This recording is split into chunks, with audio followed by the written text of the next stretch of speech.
A message from McAfee. Wondering why the post office is texting you or why you owe thousands of dollars in toll fees? Because someone's trying to scam you. The good news? McAfee can help. With McAfee's award-winning scam detection, it's easy to tell what's real and what's fake over text, in your inbox, and online. If they're You want a free gift. Seriously?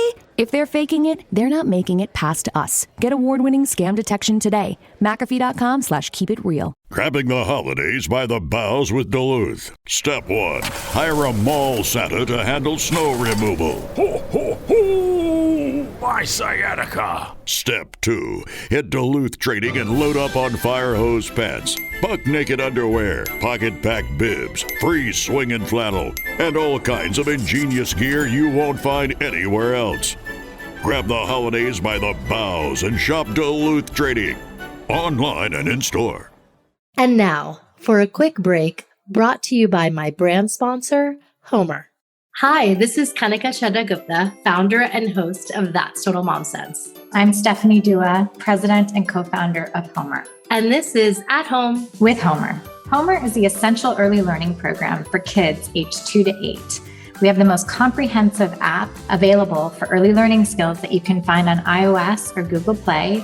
And you can also find our really fun Explore kits that help kids with their math, their reading, and social emotional learning that you can find on our website, learnwithhomer.com. On this weekly segment, we're going to cover a range of topics from raising confident readers to developing emotional intelligence. These are the skills that will carry your child through school and life and resonate most when taught at home by you, their most important teacher. So grab a notepad, your phone, or your mental notebook to remember the tips shared during this segment. And now on to At Home with Homer.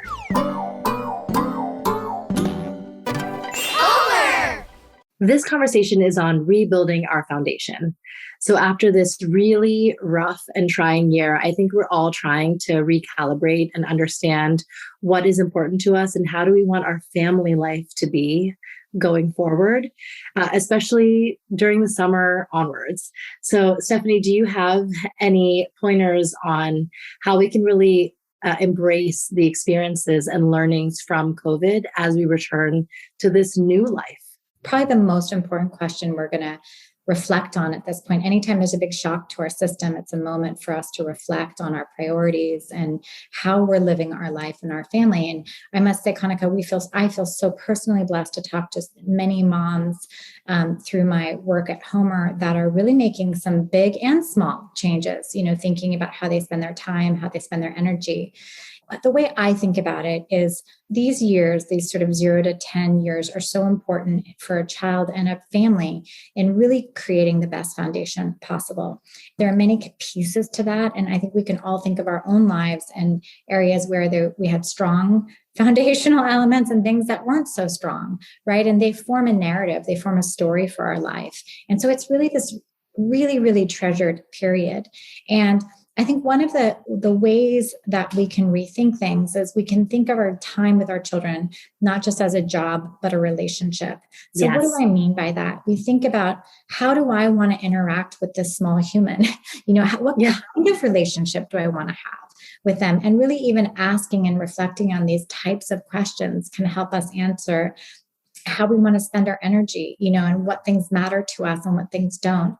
The second piece of that I think is important is you can't do everything. I mean, we hear that all the time, but yet society tells us we should be doing everything perfectly. So I think it's also an important time to say, of the 10 things I could do perfectly, from cooking to cleaning to, taking them and coaching a game to helping them learn at home to, maybe service in your community, all of the jobs, all of those tasks, what are the things that matter to me as part of my relationship? And what are things that I don't actually have to do really well?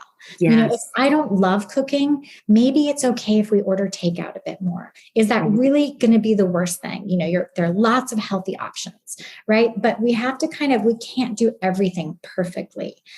I like to say sometimes, a great foundation is the special things, not the everything. kids remember a few things, and those things are part of their story. So really, as a family, thinking, what are those couple things that we want to be part of our story, and then letting the other things go if they're really not critical to the story you want to tell about your family in those early years. And then the third thing is just your energy and managing your energy. When we get tired, we're human, right? We get frustrated, we get short, we don't have the patience to listen. So really having enough self-awareness about our own energy and when we need to slow down for our self-care or when we need to change things and get different support systems, I think is an important piece of this as well, because that allows us to have the capacity really to think about these really important questions. So I really think it's those three things. One is, how is this not a job, but a relationship? Two is, how is this really about the special things, but not the everything? And then finally, how do we as parents manage our energy so that we're bringing the most important things to this relationship with our young children? Yes, I love that. And I have a few kind of personal experiences to share. As a mom, many of us are just feeling overwhelmed. I think we need to embrace and create kind of moments and pockets of time when we can, because a lot of the stuff is transactional. I love that you said it's more important to focus on the relationship rather than just the role. And something that I recently did is I call it magical mama time, where I have one-on-one time with each of my 3 kids, and we can do whatever they want. If my girl wants to paint her nails or, have me oil her hair, it's just bonding time for me and one of my kids. And it's not as transactional for me too. And it's something that we do after school. Here I am running around. It's like I have to pick them up around 4:30 and I feel like I'm always rushing, but they get so excited about this magical mama time. I'm learning to kind of embrace that too, and not the task list that's ongoing in my head, because these are the moments they're going to remember. I love that. And Kanika, I can say, I just asked my daughter the other day, she just turned 15. I said, when you go away to college, what are you going to miss the most? And she said, I'm going to miss my cuddles in bed and you rubbing me. She likes to get these little rubs on her arm. She said, you've been doing that since I was a baby. That's my first memory of you, is you just giving me cuddles and rubs. That's all I want to come back for, And so it's wow. it is these little moments, right? It's like 15 minutes of just giving her a little squeeze and a cuddle and giving her a little rub on her arm that she remembers the most. Yes, that's amazing to know that. So when you create those bonds when they're young, believe me, when they're adolescents, they're going to still look for the same thing. Exactly. We hope you enjoyed this week's At Home with Homer segment. To download the app, visit learnwithhomer.com/momsense, MOMSENSE, to receive your very own 60-day free trial.